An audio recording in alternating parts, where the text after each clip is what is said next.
What's going on, guys? It's Buzz back here again with another match review of Spal and Roma. Uh, First off, where to start? I guess I'll start with the Spal match.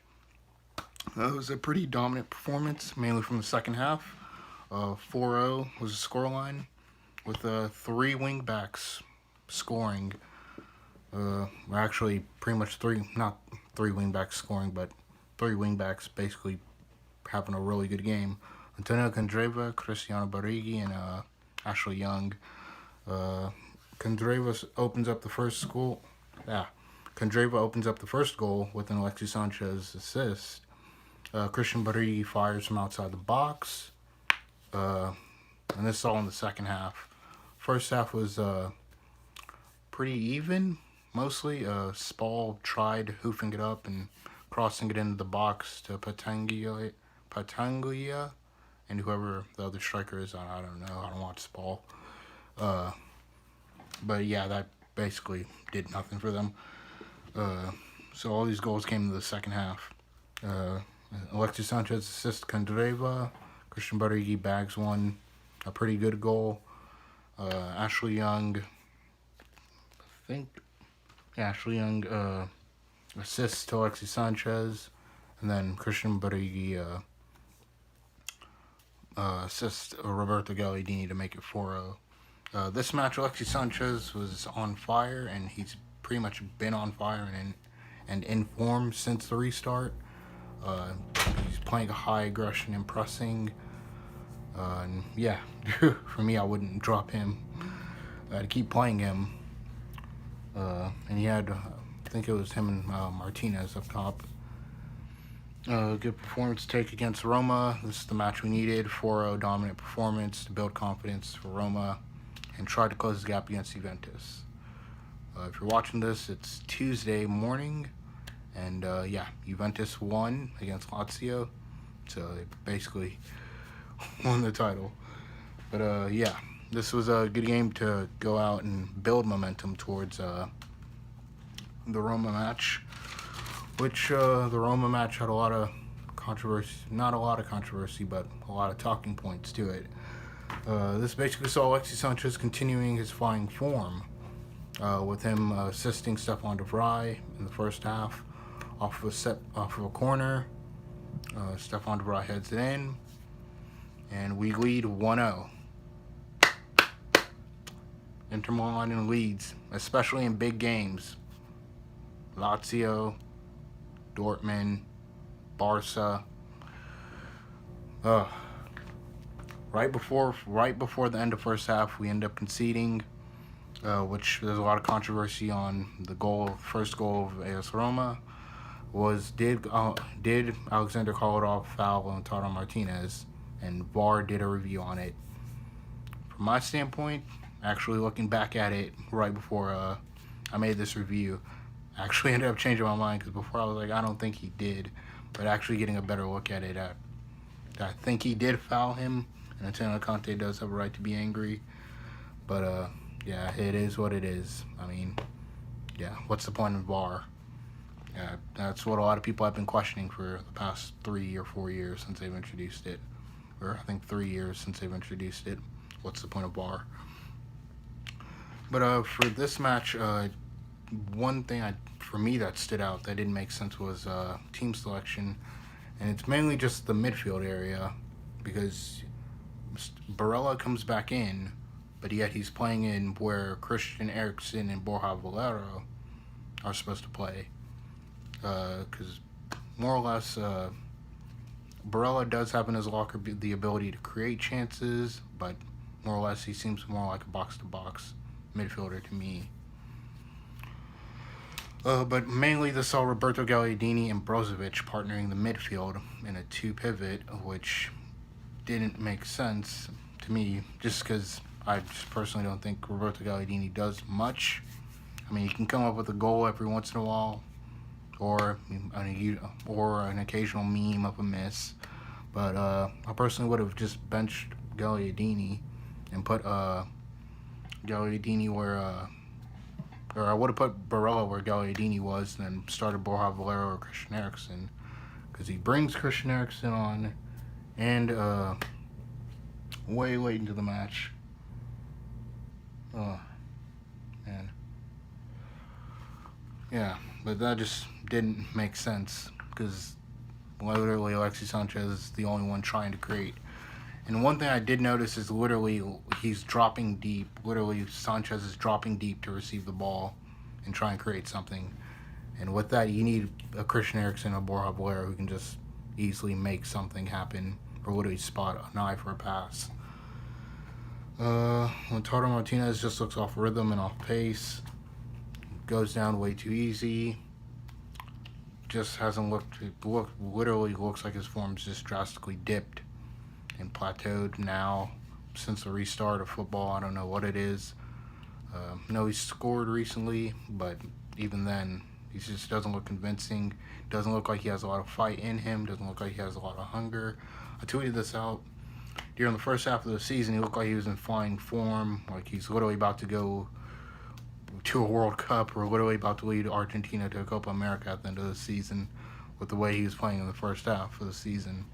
Since 2020 started and since the restart of football, he's just looked not uninterested, but just like he's giving basically about 30% or 40% or 50% of what he could give when he can give a lot more.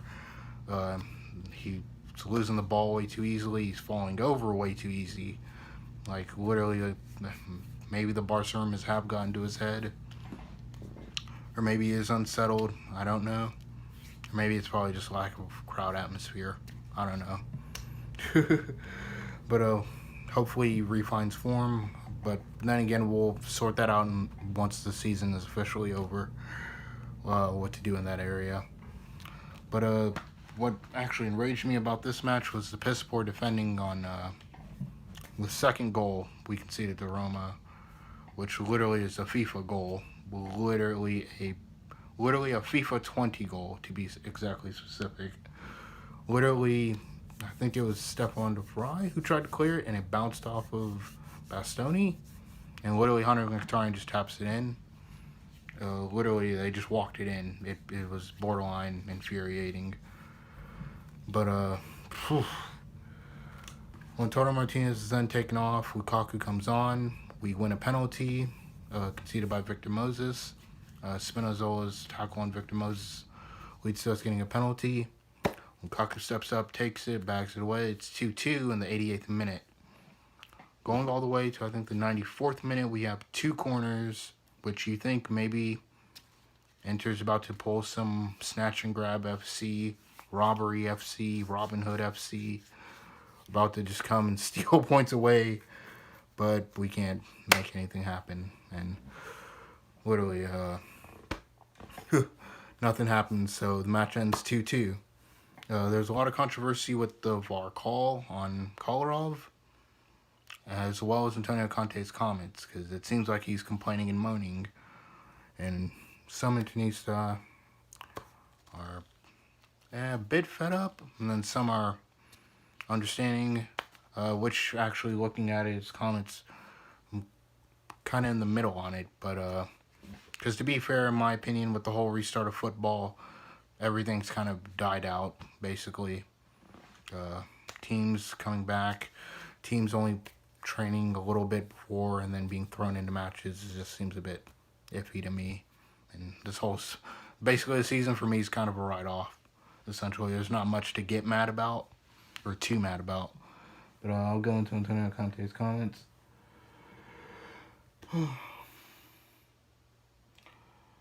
Says a lot, but here it goes. I'm reading off IFTV's quotes that they have. The league chooses the time of the matches. You can tell we weren't present for that. For us, it's an absurd schedule. There are other teams who have 5 days rest. I'll show you Inter's schedule because no one's talking about it. Our schedule is insane. It's a schedule made to give us difficulties. This is without a doubt the teams we play always have a day extra to rest. We always play at 9:45 p.m. and away from home, which is true, because I live in central USA, in Texas, and yeah, it's 2:45 match kickoff time here, so it's kind of inconvenient for me. And it's been this way too. That every single match Inter's playing is 2:45 on a Sunday. And it's very inconvenient for me. Oh, but back to his quotes. Who takes the hit on this? Always Inter. In a tough moment, if someone needs to take a slap, it's always us. Strange. It's happened in the past and it's happening now.